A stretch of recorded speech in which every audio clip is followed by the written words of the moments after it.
বাংলাদেশ বেতার রাজশাহী। এখন শুনবেন স্থানীয় বাংলা সংবাদ।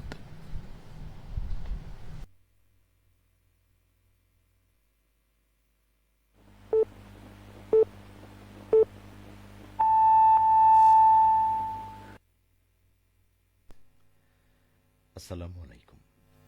সন্ধে ৭টা। বাংলাদেশ বেতার রাজশাহী। স্থানীয় সংবাদ পড়ছি মাসুম আক্তারুজ্জামান অনিক। সারা দেশে আজ থেকে শুরু হয়েছে ২০২৬ সালের মাধ্যমিক স্কুল সার্টিফিকেট, এসএসসি, দাখিল ও ভোকেশনাল পরীক্ষা। আজ প্রথম দিন বাংলা প্রথম পত্র পরীক্ষা শান্তিপূর্ণভাবে অনুষ্ঠিত হয়েছে। সারা দেশে মোট ১৮,৫৭,৩৪৪ জন শিক্ষার্থী এসএসসি ও সমমান পরীক্ষায় অংশ নিয়েছে। এবার পরীক্ষা কেন্দ্রগুলোতে নকলমুক্ত পরিবেশ নিশ্চিত করতে প্রতি কক্ষে স্থাপন করা হয়েছে নিরাপত্তা ক্যামেরা। ফলে পরীক্ষা কেন্দ্রের পরিবেশ দূরে বসেও পর্যবেক্ষণ করা যাচ্ছে। এদিকে রাজশাহী শিক্ষা বোর্ডের অধীনে ৮ জেলার ২,৭০৯টি শিক্ষা প্রতিষ্ঠানের মোট ১,৭৭,৭০৯ জন পরীক্ষার্থী ২৭৪টি কেন্দ্রে অংশ নিয়েছে। এবছর মোট পরীক্ষার্থীদের মধ্যে ছাত্র ৯৩,১৭৪ জন এবং ছাত্রীর সংখ্যা ৮৪,৫৩৫ জন। এছাড়া নাটোর জেলায় মোট ৪৭টি পরীক্ষা কেন্দ্রে ২১,৬৩১ জন পরীক্ষার্থী পরীক্ষায় অংশগ্রহণ করেছে। এর মধ্যে রাজশাহী শিক্ষা বোর্ডের অধীনে ২৭টি কেন্দ্রে মোট পরীক্ষার্থীর সংখ্যা ১৫,৫৯২ জন। কারিগরি শিক্ষা বোর্ডের অধীনে ১৩টি কেন্দ্রে পরীক্ষার্থীর সংখ্যা ৩,৮৩৫ জন এবং মাদ্রাসা শিক্ষা বোর্ডের অধীনে ৭টি কেন্দ্রে ২,২০৪ জন পরীক্ষার্থী অংশ নিয়েছে। রাজশাহীতে ক্লাস্টার উন্নয়ন ও ক্যাপিটাল বিনিয়োগ উন্নয়ন পরিকল্পনা বিষয়ক কর্মশালা অনুষ্ঠিত হয়েছে। আজ নগর ভবনের সভাকক্ষে সিটি কর্পোরেশন এবং এলজিইডি এর রেজিলিয়েন্ট আরবান ও টেরিটোরিয়াল ডেভেলপমেন্ট প্রজেক্টের আয়োজনে এই কর্মশালায় সভাপতিত্ব করেন রাশিকের প্রশাসক মোহাম্মদ মাহফুজুর রহমান রিটন। তিনি বলেন, প্রধানমন্ত্রী তারেক রহমান নারীদের ক্ষমতায়নে বিশেষ গুরুত্ব আরোপ করেছেন। ফ্যামিলি কার্ড বিতরণ শুরু হয়েছে এবং তৃণমূল পর্যায়ে নারীদের উন্নয়নে বিভিন্ন কার্যক্রম বাস্তবায়ন করা হচ্ছে।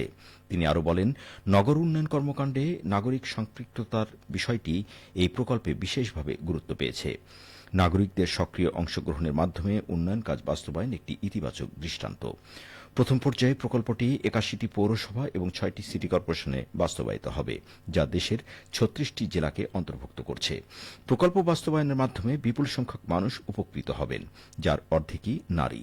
প্রকল্পের আওতায় রাস্তা ও ফুটপাত, সড়কবাতি উন্নয়ন, ড্রেন নির্মাণ, পাবলিক টয়লেট, বাজার ও বাস টার্মিনাল উন্নয়ন, ডাম্পিং স্টেশন, সুপারমার্কেট, ব্রিজ ও কালভার্ট নির্মাণ, পৌর ভবন নির্মাণ সহ আধুনিক নগর সেবার বিভিন্ন দিক উন্নয়ন করা হবে।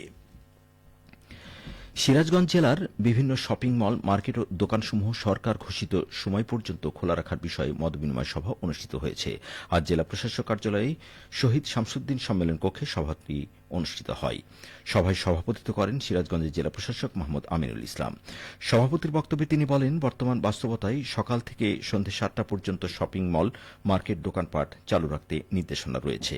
এই নির্দেশনার আলোকে সকলকেই শপিং মল সহ দোকানপাট পরিচালনা করতে হবে।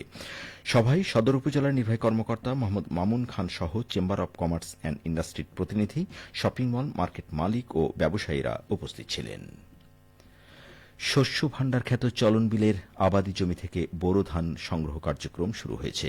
ফলন পাওয়া যাচ্ছে আশানুরূপ।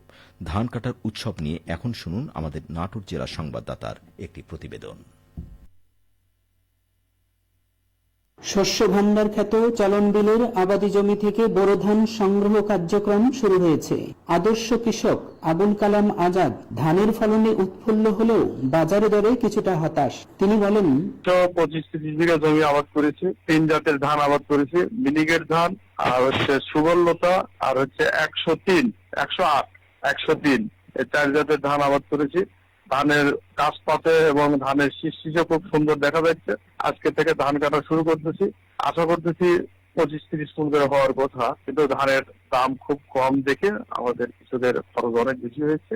খুবই আমরা ধানের দাম কম থাকাতে খুবই ইয়ের মধ্যে দ্বিধাদ্বন্দ্বের চিন্তা ভাবনা আছি। উপজেলা কৃষি অফিসার খন্দকার ফরিদ হাসান জানান, শস্য ভান্ডার খ্যাত সিঙ্গার চরণ মিলে আজ থেকে বোরো ধান কাটা উৎসব শুরু হয়েছে। এবছর প্রায় 36,610 হেক্টর জমিতে ধানের আবাদ হয়েছে এবং দেশের বিভিন্ন অঞ্চল থেকে এই ধান কাটার জন্য শ্রমিকরা আসছেন। বিশেষ করে রাজশাহী, পাবনা, সিরাজগঞ্জ, চাঁপাইনবাবগঞ্জ, নওগাঁ থেকে কৃষকরা আসছেন। তাদের যাতে কোনো সমস্যা না হয় সে বিষয়টা আমরা নজরদারির মধ্যে রাখতেছি এবং আমরা মনিটরিং করছি। এছাড়া আবহাওয়া অনুকূল থাকায় এবছর কৃষকরা একটা ভালো ফলন পাবেন বলে আমরা আশা করি। গত বছর প্রতি বিঘা জমিতে তারা 28 থেকে 30 মণ হারে ধান পেয়েছেন। এবার আমরা আশা করতেছি 30 থেকে 33 মণ ধান তারা প্রতি বিঘা জমি থেকে পাবেন। চলতি মৌসুমে জেলায় আবাদকৃত 57,200 হেক্টর জমি থেকে প্রাপ্ত প্রায় 3 লাখ টন চালের উদ্বৃত্ত চলে যাবে দেশের ঘাটতি এলাকাগুলোতে। ফরাজি আহমদ রফিক, বাবন, নাটোর জেলা সংবাদদাতা, বাংলাদেশ বেতার, রাজশাহী। সবশেষে আবহাওয়া। আজ রাজশাহীতে সর্বোচ্চ তাপমাত্রা ছিল 39.5 ডিগ্রি এবং সর্বনিম্ন 26.2 ডিগ্রি সেলসিয়াস। সন্ধ্যে 6টায় বাতাসে আপেক্ষিক আর্দ্রতার পরিমাণ ছিল 56%। রাজশাহী পার্শ্ববর্তী এলাকায় আগামীকাল সূর্যোদয় ভোর 5:37। সংবাদ শেষ হল। আমাদের পরবর্তী স্থানীয় সংবাদ প্রচারিত হবে আগামীকাল সকাল 8:10।